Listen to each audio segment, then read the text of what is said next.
What's up, guys? It is Dr. Seth, and we are back with another round of me answering your questions from my Instagram AMA and YouTube comments. So let's get right into it with question number one. Are Hatfields a good option for hypertrophy? And the first thing I'm going to say is that Hatfield squats leave a really bad taste in my mouth simply because of the piss poor execution and piss poor intent that I always see lifters doing when they do Hatfields. And the big problem that I have with how people doing Hatfields do them is that they're always doing them in a way where they're doing more of a straight arm pull down than they are a real squat.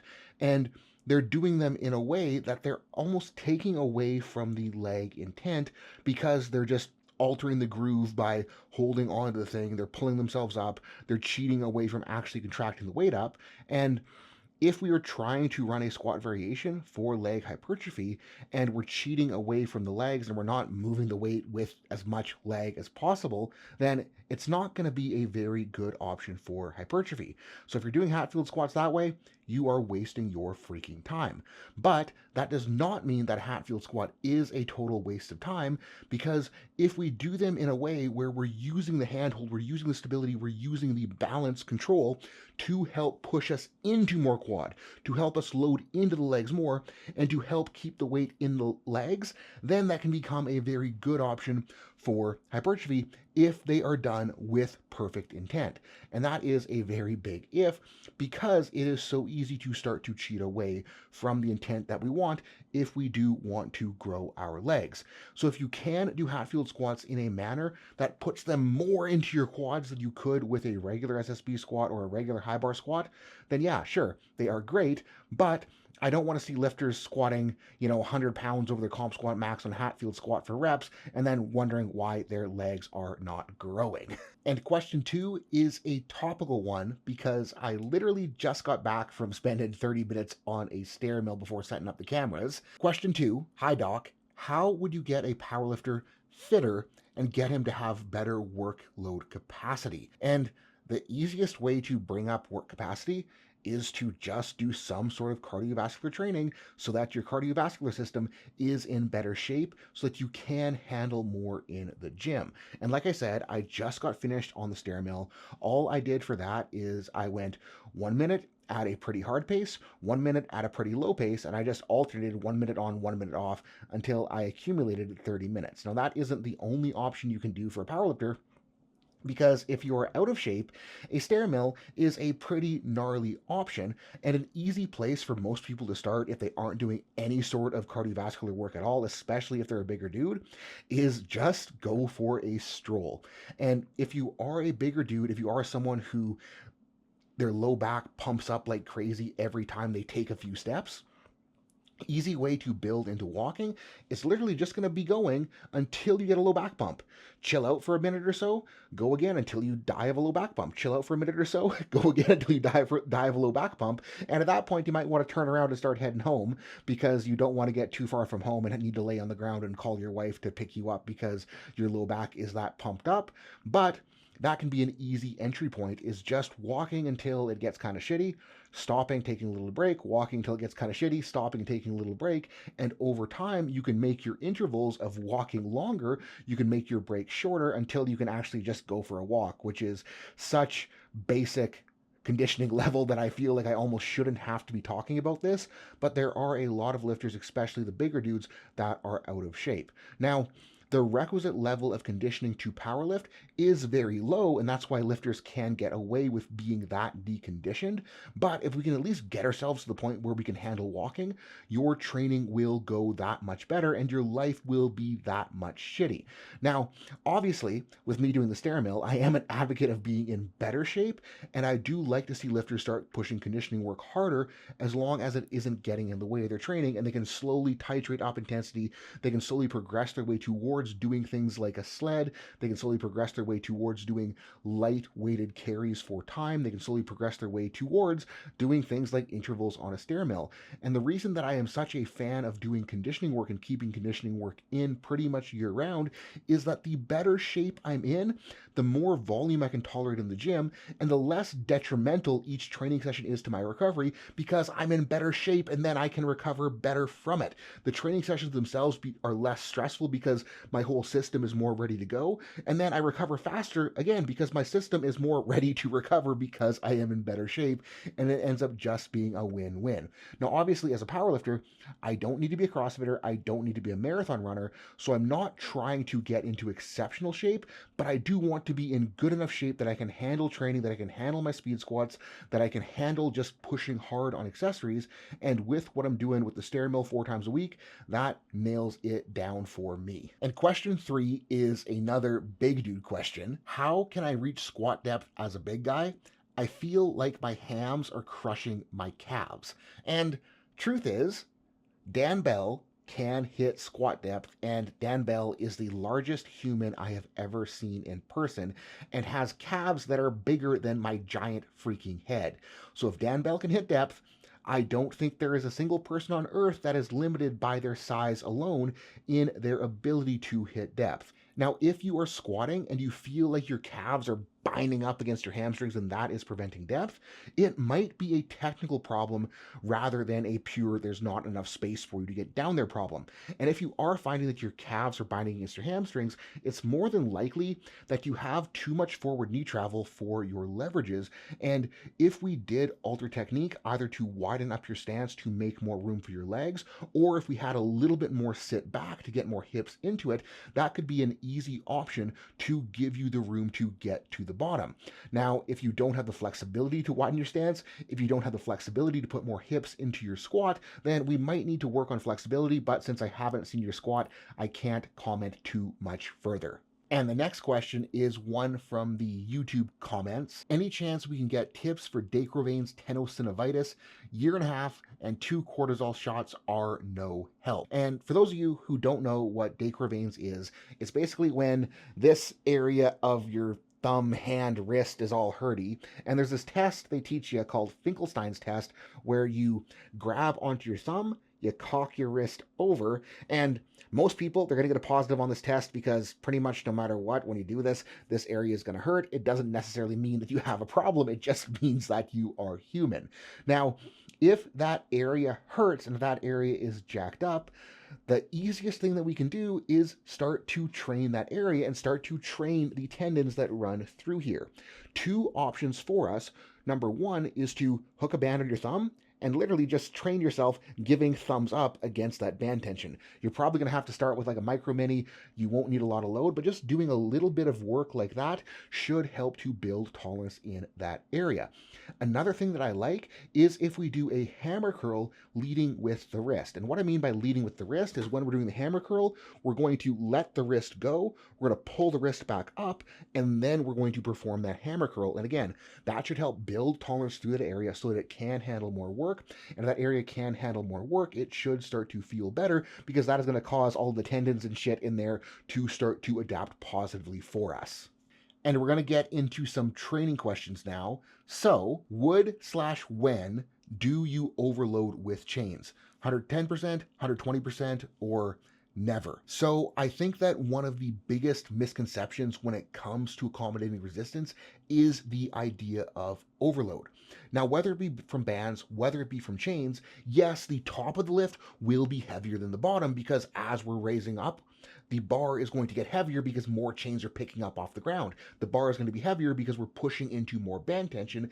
And yes, if we are doing max effort with bands, with chains, oftentimes the top end of the lift will be heavier than our competition max. But the fact that it's heavier doesn't mean that that is why we are doing it. Now, when I'm programming bands, when I'm programming chains on a max effort lift, the reason I'm doing it is so that the lifter has more reason to push hard out of the bottom. because the bar is progressively getting heavier, they're going to be forced to contract the shit out of it through the entire range, and it can be really, really, really helpful to get a lifter to better deal with a mid-range sticking point. And just because the bar is heavier at the top doesn't mean that it necessarily is overload, because if we have bands or chains on the bar, it is a variation of the comp lift, and their max is going to be relative to the variation. Just because it looks like the comp lift doesn't mean that it is the comp lift just with bands and chains on. It is a different lift, and no matter what their max is on the day, even if it is heavier than what they can actually lift at the top weight on the platform, it's not the same as a competition squat, it's not the same as a competition deadlift, it's not the same as a competition bench, and therefore, even if it is heavier, it's not true overload because it still is within their max with the specific strength curve of the bands and chains. So overload, yes, it is something that happens. Yes, we can lift more than we could on a competition bar because we have the artificial loading ramping up through the range of motion, but that doesn't necessarily mean that it's overload for that variation. It just means that they're lifting maximally with that variation. Now, what percentage ends up over their comp lift on the day, I don't think that matters as much as whether or not the lifter was able to strain through the chains, to strain through the bands, and contract hard through that full range of motion. Now, can there be benefit to handling those super maximal loads at the top of the lift? Absolutely. It can challenge the torso more. It can challenge brace more. It can challenge our ability to unrack and stabilize heavier weights on squat and bench.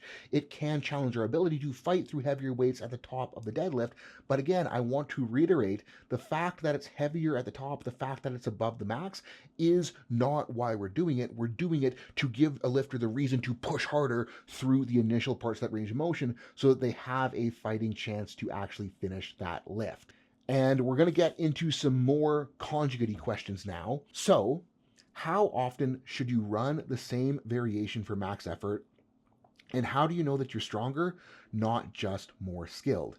So this is kind of a tricky one to answer, because when we're looking at the purpose of max effort, we're not really doing max effort to get stronger. We're doing max effort to hone our ability to display strength.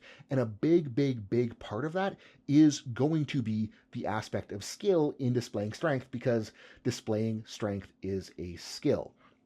And when we're selecting max effort movements, when we're rotating max effort movements, I don't like to set to a strict rotation. I don't like to pre-plan max effort too in depth unless we're peaking for a meet, because when we're peaking for a meet, the priority is peaking for a meet, and we can get more specific in our target as we're getting closer and closer to the meet day.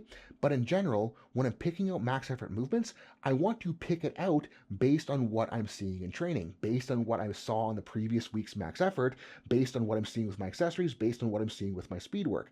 And if I know that I have a deficiency that I want to build skill around and build ability to display strength through that deficiency, I'm going to select a max effort movement that targets that deficiency so I can nail down my ability to display strength while fighting against that deficiency. And a good example of that is I've ran high bar squats fairly regularly this training cycle, because a high bar squat is something that really, really, really targets my deficiency in bracing that I have since the pec surgery. And every time I do high bar squats, it is getting better, and that getting better is in part getting stronger in my abs so I can brace better, but it's also the skill of bracing under that high bar.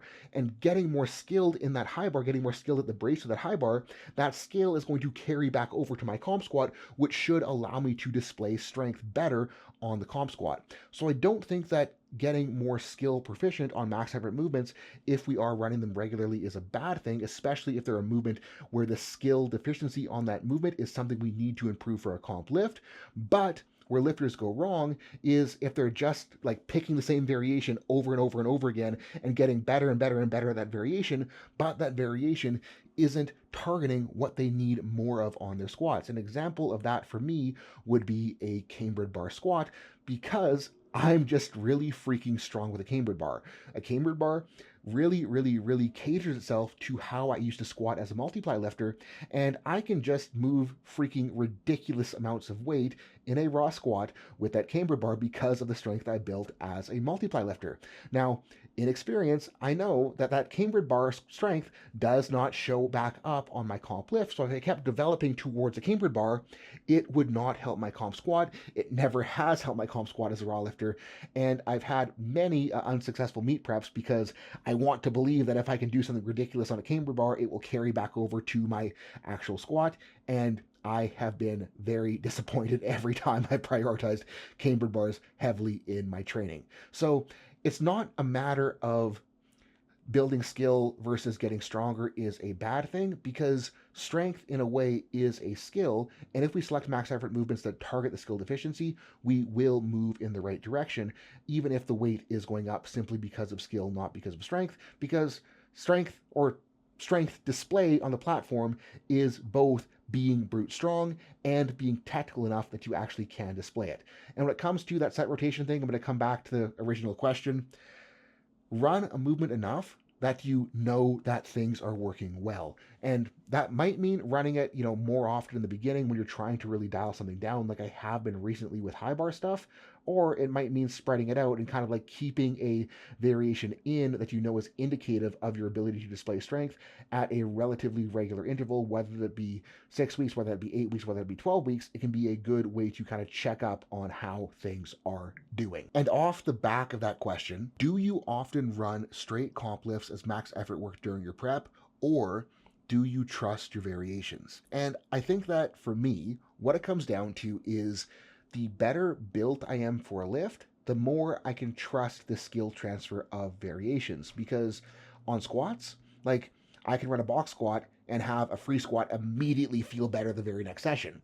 I can run a high bar squat, I can put the bar lower and immediately feel like freaking money the very next session. I can run a floor press, immediately feel better on bench. I can run a board press, immediately feel better on bench. I can bench against chains, immediately feel better on bench. But I found with deadlifts, because of my less than ideal leverages for the lift, running variations, I can kind of cheat towards the variation and make that variation feel very good on the day, but then it doesn't immediately carry back over to that competition lift. And I think that was kind of evident in my last few sessions pulling against accommodating resistance. It just isn't exactly what I need to pull a competition deadlift with straight weight from the floor. Now, is the accommodating resistance good for me to learn how to fight through my sticking point? Absolutely, and that's why I have been running it, because I want to build that ability to fight through that mid-range sticking point. But I know that fighting through that mid-range sticking point with the accommodating resistance, it isn't going to carry over to wedging into a heavy weight off the floor. So with my peak into this meet, you will see me running variations on my squat, you will see me running variations on my deadlift, my bench, you'll see me running variations of my bench, but my deadlift, you're just going to see me deadlifting because I want to make sure that I'm dialed in off the floor. Now, is there a possibility that I could find variations on my deadlift that do have better skill transfer? Absolutely, but at this close to the meet, with how I've been feeling, I don't want to run the risk of running an experiment and have that experiment pan out poorly. I'm going to go back to my old faithful deadlift peak that has worked very, very, very well for me in the past. I'm going to run it. It's going to be awesome, and we're going to have fun on the platform. So when it comes to myself, whether or not I trust variations, it really just comes down to how much trust have I earned with variations over the years. And with squats, I know I can trust them. With bench, I know I can trust them. With deadlifts, we just haven't quite built that trust up yet, so we're going to run real comp deadlifts through the end of this meet prep. And last question of the night, thoughts on self-programming versus working with a coach as an intermediate lifter. I've had good luck with my coach, but want to take the reins for a bit and experiment with my own programming. And how I answer this question is going to come back to my beliefs on what I think a coach should be. And when I'm working with a lifter, I don't think that the value I provide comes from the program itself. The value I provide comes from teaching a lifter to make better decisions for themselves within that program. Because when it comes down to it, I don't think the program matters all that much. I think that what matters is how the lifter thinks about the program, how they think about the exercise selection, how they think about the sets, how they think about the reps, how they think about the intent within those exercises and sets and reps. Because if their intent is spot on and the decisions they make when they're going through the session are spot on, then they're going to have success pretty much no matter what the program is, as long as the program isn't totally idiotic. And my biggest goal as a coach is to prepare the lifter for the inevitability that they will not always be working with me. And that kind of sounds funny to say, especially as someone who does pride themselves on having a super high retention rate. But the guys that have been with me for 2 years, for 3 years, for 4 years, I give them so much freedom in their programming to make calls for themselves because I believe that the better decisions they can make, and if they've shown me that they can make good decisions over and over again, they will have better outcomes because when they're in their training session, I'm not there beside them. I don't know how their day went. I don't know how their sleep was the day before. I don't know how they're feeling. I don't know where their headspace is at. And if they can be self aware and know how they're situated going into that session, and they know how to make decisions based upon how they're feeling, that is how they're going to have the best outcomes. And that is really what I believe coaching should be. I believe that coaching should be preparing a lifter to learn how to train themselves better because, again, I'm not there with them. I can't be in total control. And the more control I can teach a lifter to have, the more self control I can teach a lifter to display, the better they're going to be long term, whether they are with me, whether they are without me. And that is what I want to prepare a lifter for. Now, with how most powerlifting coaching goes, where it is literally just a copy, paste, program, whatever, that isn't super realistic to develop that skill if all you're getting is a sheet of paper and no real thought process behind why things are the way they are on that sheet of paper. And in that circumstance, I do think that self coaching can be a very, very, very valuable learning experience, but we also got to understand that it might be a very difficult learning experience and you are going to make mistakes and you are going to have to learn things the hard way. And if you do want to venture into self coaching, the best advice I can give is to try to be as self aware as possible with how things are going, with what you need, with how much work you actually need to be doing. And as you go through the process of self coaching, self programming, understand that you will make mistakes, but understand that you can learn from those mistakes. And looking at me, I've been self coached for close to 10 years now, and I still make mistakes all the time.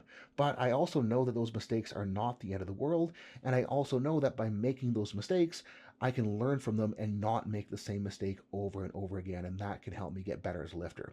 And ultimately, even though I do coach lifters, even though I really do believe that I provide value as a coach, I do think there is huge merit to self coaching and learning to have that responsibility and accountability and just self reliance that comes from deciding what you're doing on the day and then seeing the results and owning the results, whether they are good or whether they are bad. So, guys, that's what I got for tonight. Thank you so much to everyone who submitted a question. As always, if you submitted a question and it did not get answered, it is more than likely that I've answered it in another one of these AMAs or in a standalone video all on its own. So make sure to go through the channel because there is a lot of other good stuff. And all of these videos are sponsored by my own consultation services and my upcoming lecture on making conjugate work for raw powerlifting. Got a discount code for everyone who watches YouTube. So just type in YouTube at checkout. You'll get $150 American off of the price. So make sure to use that when you sign up. And if you have problems you can't figure out on their own and you want a clear path and you want a decision-making framework around those problems, hit that link to book a consultation and we will get your stuff figured out.